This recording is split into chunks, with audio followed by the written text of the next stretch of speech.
but I don't really know what it is. Everyone can hear me.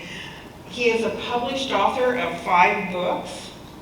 He retired from a 30-year law enforcement career, including 22 years with the Colorado Springs Police Department, followed by 2 terms serving as the elected sheriff for El Paso County in Colorado.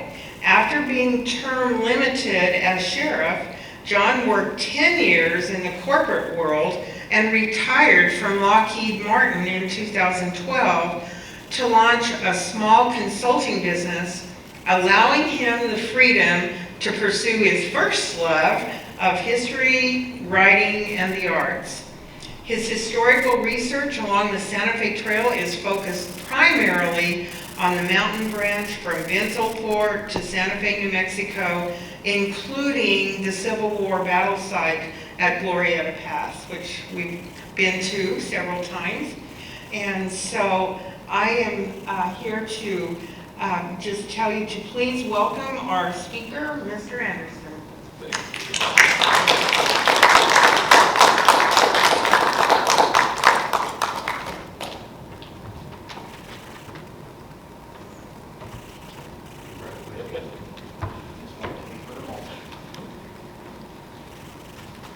Thank you. There you are, Jared. And thank all of you for being here today. I've really been looking forward to this.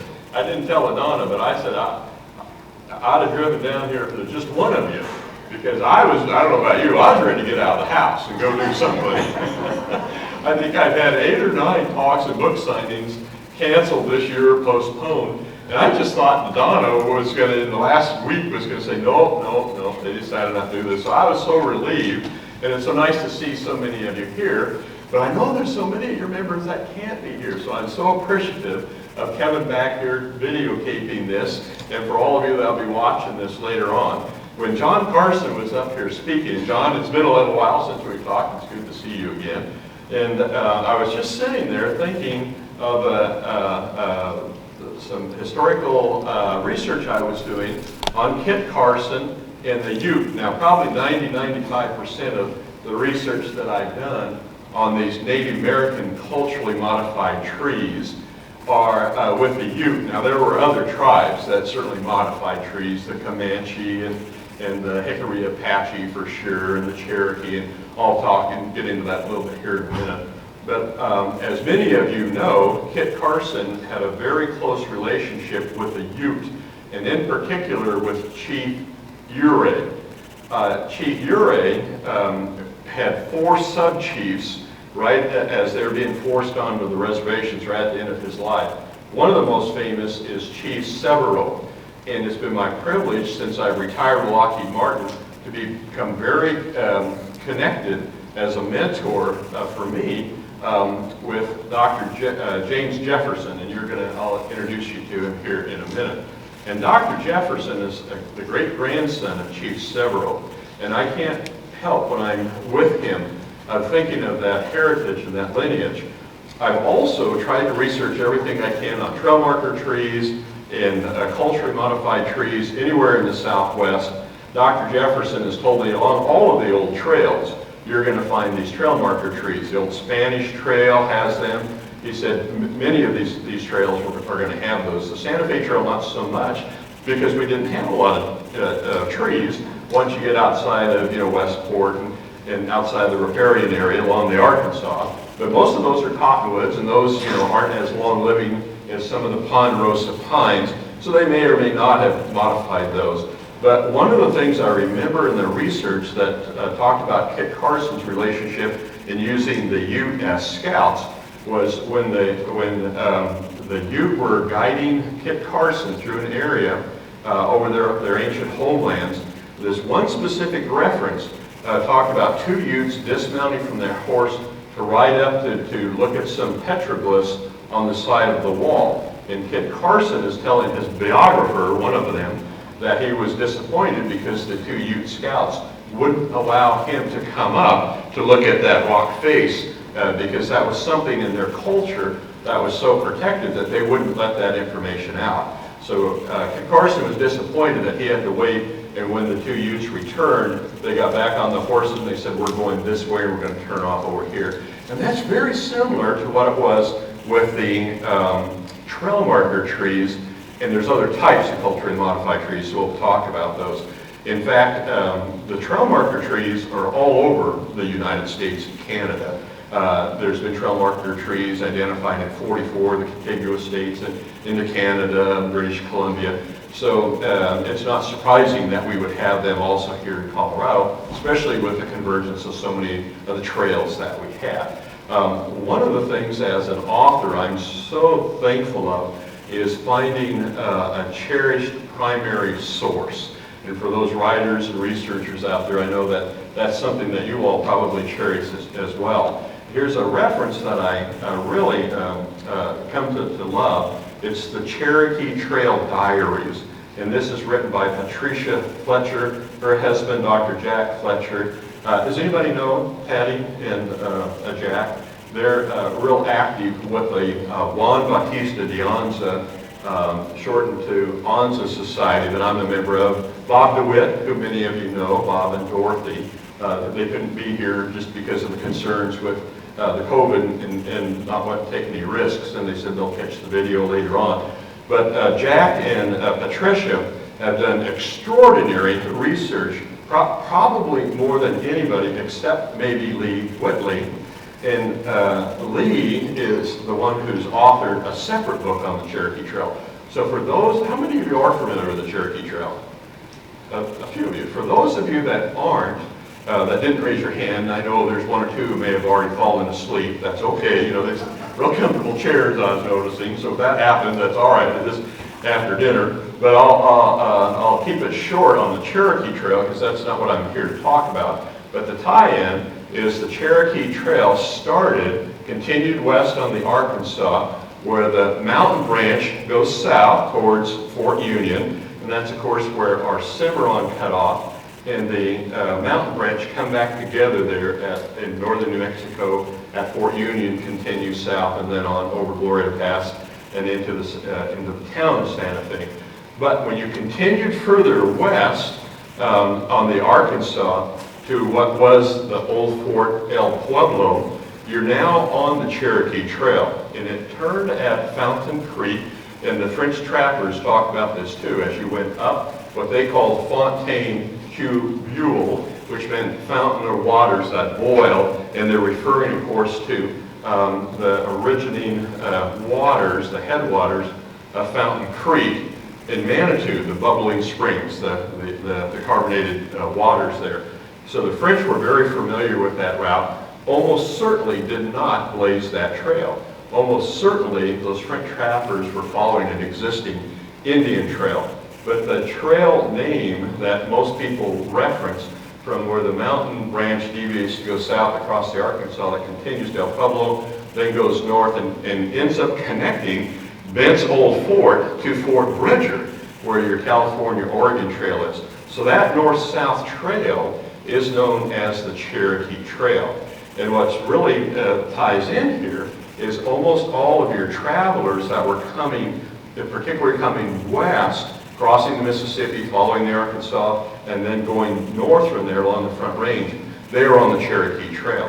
So these diaries that Patricia and Jack Fletcher put together are primary sources, many of them letters home, and people who stopped and wrote along the way, mailed the letter, not knowing if that letter will ever get there, or when they finish their route, they documented that. So we have some wonderful primary source letters from the people that traveled the Santa Fe Trail along the mountain branch through what we know as Bent's Old Fort, New Fort, kind of what period of time, and then going north.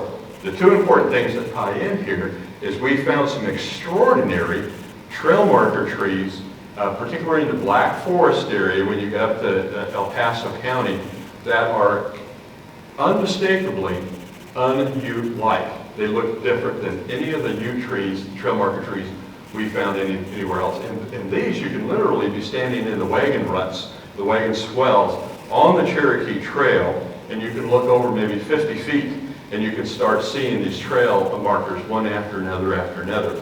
One of the unique things with a lot of the Ute Indian prayer trees that we've come across, many of them are orientated towards what we call Pikes Peak. They refer to the mountain as Taba, T-A-B-A, which translates in Ute meaning Sun Mountain. And so this diary, the Cherokee Trail Diaries, has been a wonderful source of primary data collection. And I have finished with this source for my next book, which is A to Z, Colorado's Nearly Forgotten History, 1776 to 1876. So I have 26 short stories that are, and I'll mention this here in a moment, that are nearly forgotten history. So rather than focus on a lot of history that's already known and documented, just repeating that, like a lot of historians like to do, what I try to focus on are those little vignettes in history that are almost gone. And if we don't capture it in this generation, they'll be gone together. And that's what these trail marker trees are. Matter of fact, I just realized the cover of my last book on the trail marker trees is about 3/4 of a mile off of the Cherokee Trail, and it's orientated not towards Taba, not towards Pikes Peak like a lot of you. It's actually orientated on a compass heading at 180 degrees, so it's pointing straight south. So there's a strong likelihood this is not a Ute Indian prayer tree. Could be Cherokee, could be Comanche, and we'll talk in that after a bit. The hardest part of identifying a tree as a culturally modified tree is not confirming that it's modified by human hands and not by natural causes, and I'll walk you through that, because what I'm hoping you'll do is help expand that body of knowledge that we have after you leave here. And where you'll tell 10 people, they'll 10 people, and because these trees are a living part of our history, our collective history, in the Native American culture, particularly with the Ute, whatever tribes involved. So the hard part is the attribution, who did this, and the interpretation, why.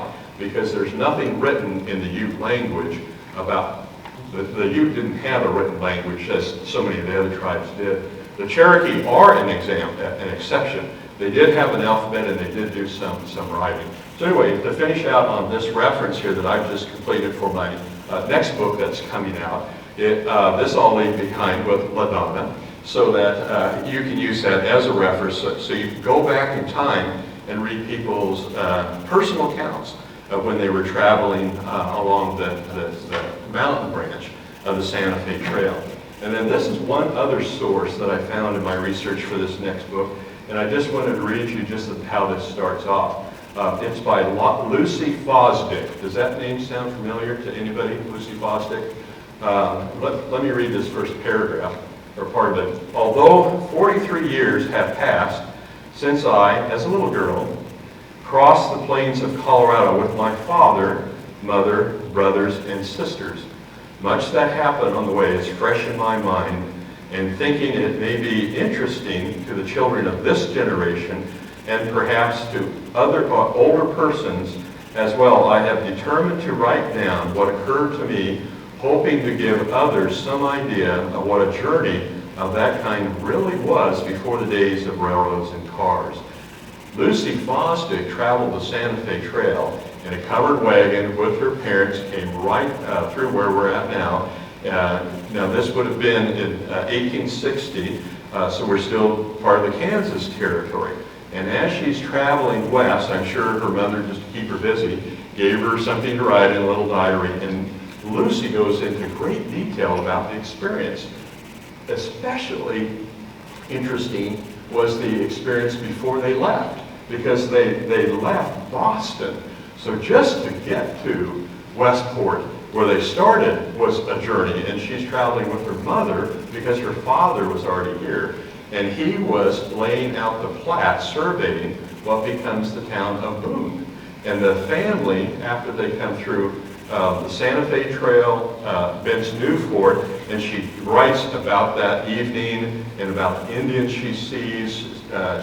She writes about a square dance that they have, so you can hear some, what this adult woman who wrote this in, I don't have the date here. I think this was in 1930, but so this was, what did I say, 45 years after when she came through first when she was 12 years old, 43 years. So a wonderful first-hand account. So if you enjoy those as much as I do, what a rare glimpse back in that time from someone who was there. Made such a remarkable memory that she wrote about it 43 years later when she was now a grown woman. That source, I printed out a hard copy for LaDonna for your records here, but that is available online, so if anybody's ever interested. So those primary sources, you just cherish those rather than somebody's interpretation of somebody else's interpretation of what might have been. And that's so important with the Native American cultures. Bruce, can we go to our first slide? We'll see if Bruce is still with us too. you might have nodded off. No, he didn't. He's still with us. So actually two of the books that I wrote here are about this other primary source that became very dear to me. And he traveled at the age of 33 with a wagon load of about 50 people. They had a certain number of cattle and horses and oxen that were pulling their wagons. But what made this trip special were a couple of important things. Is in the back of their wagon when they came through on the Santa Fe Trail, headed to what's Colorado City. We call it as Old Colorado City, which is west side of Colorado Springs. So it's not the Colorado City down by Rye. It's the original one, kind of the west side of Colorado Springs. So that's where they were headed. In the back of their wagon were the components for the very first sawmill that became operational in the Pikes Peak area. It becomes known as the Weir Mill, W-E-I-R. So the gentleman who is the bull whacker driving the oxen with the sawmill components in the back, his name is Rankin Scott Kelly. He's 33. He ran away from home at the age of 14, thinking that he had killed his sister's fiance, a guy by the name of Emmett, in a fist fight. And what happened is he is with his sister, who's got another girlfriend with her, and Emmett, the fiance. They're out on a boat near their home in Holton, Maine.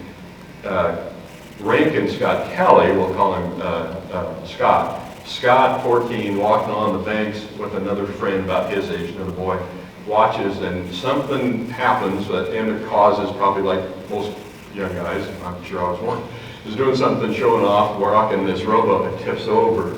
And what infuriates Kelly is that Emmett leaves his sister and the other girl out in the water near this overturned rowboat, and he swam to shore. And so at age 14, Kelly picks a fight with his older boy, and because that's just unacceptable behavior. So he must knock him down, knock him out, because another witness, a bystander, ran over and looks over Emmett's prone body, not moving, blood everywhere, and declares he's dead. So this 14-year-old boy runs away. We don't know for sure his path. We know he's interviewed in detail in 1913 at age 87 by a newspaper reporter. So she becomes, really, her name's Dora Foster, so she becomes very important in capturing this story in detail, otherwise would not have this story. So she's the one who's talking to Rankin Scott Kelly, now 87, who has moved back to El Paso County after being gone for 42 years. And the purpose of the interview is to capture his time when Colorado went from being the Kansas Territory to the Colorado Territory, February 28, 1861, and Rankin Scott Kelly is appointed, and then later elected, appointed first to become the first sheriff of El Paso County. So the personal tie-in to me is I was the 26th sheriff of El Paso County. My uncle, Red Davis, was the 24th sheriff. So the sheriff's office in El Paso County all of my life has been very important, as was the Colorado Springs Police Department. And my mother was the very first meter maid in the state of Colorado on the Colorado Springs Police Department. So I grew up my whole life, almost worshiping my mother and my uncles and cousins and everybody that was in law enforcement. So that was kind of my destination. But one of the, from an early age, probably a good thing they had term limits when I was sheriff, otherwise I've been there forever. But it was a great run. I loved the 30 years there. But one of my big disappointments is there was such a lack of history. And LaDonna and I were talking about this earlier. It just seems like there's only a few people, probably everybody in this room and X number beyond that, but a lot of people, especially today, young people, just don't have that interest in history. So it's nice to be with all of you, have that interest and that passion. And I just got to thank LaDonna for all of the emails and communications and staying. When I walked in, I said, I think I know you just because we've spent so much time together. I also got to give a special thank you to Bruce. Bruce came in at 10:30 this morning, and I was with him for over an hour, going from plan A to plan B, finally to plan C. So Bruce, thank you for making sure this happens.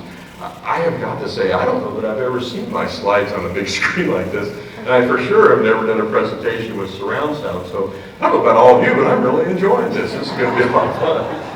Probably like all of you, I'm having to make that adjustment, with the mask. At 30 years being a cop, if somebody walked into a convenience store wearing a mask, that was a bad guy. And then, today, if you walk into a convenience store without a mask, you're a bad guy. So I haven't completely made this transition, although it's been about 20 years since I did that. So I'm doing my first book on Sheriff Kelly. It's a nonfiction, so I want to make it as accurate as possible. So I'm trying to track down all the people who interviewed him personally and trying to get all the primary source data. I thought I could do this while I was the sheriff. 8 years came and went and in a blur, and I thought, well, I'll have to wait till I go into the corporate world. So I made a copy. I almost said Xerox copy. That would have dated me, but most of you would have got on the website. So I made a copy of this file I had on Sheriff Kelly. It was only about that thick because there was almost nothing written about him. So I took that with me when I went to work for Lockheed Martin, and I thought, surely I'm not going to be as busy as I was an elected official. And I was probably 10 times as busy. And they enjoyed sending me all over the country and then all over the world, and I enjoyed that too.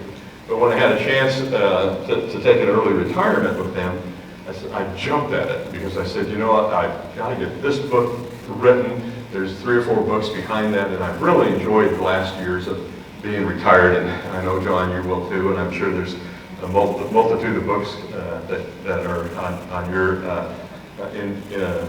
inbox as well.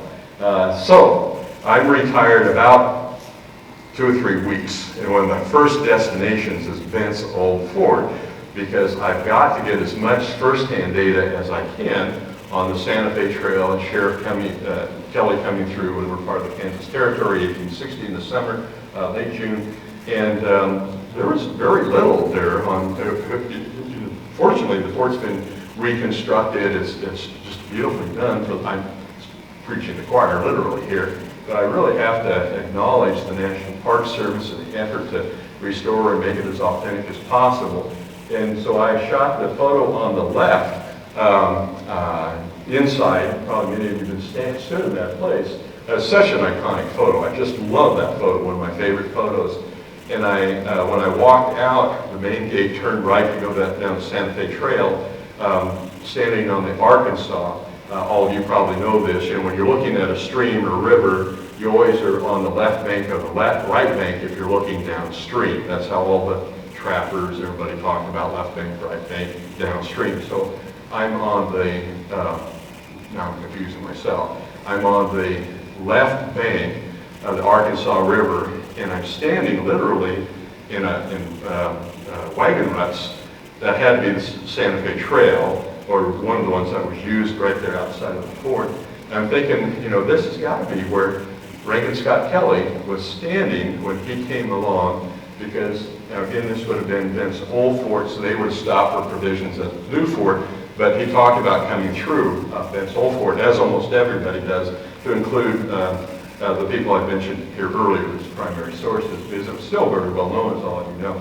So as I'm standing there and I'm looking towards the west on that trail, I'm thinking this is so remarkable because almost nothing's changed in now 100 and some odd years.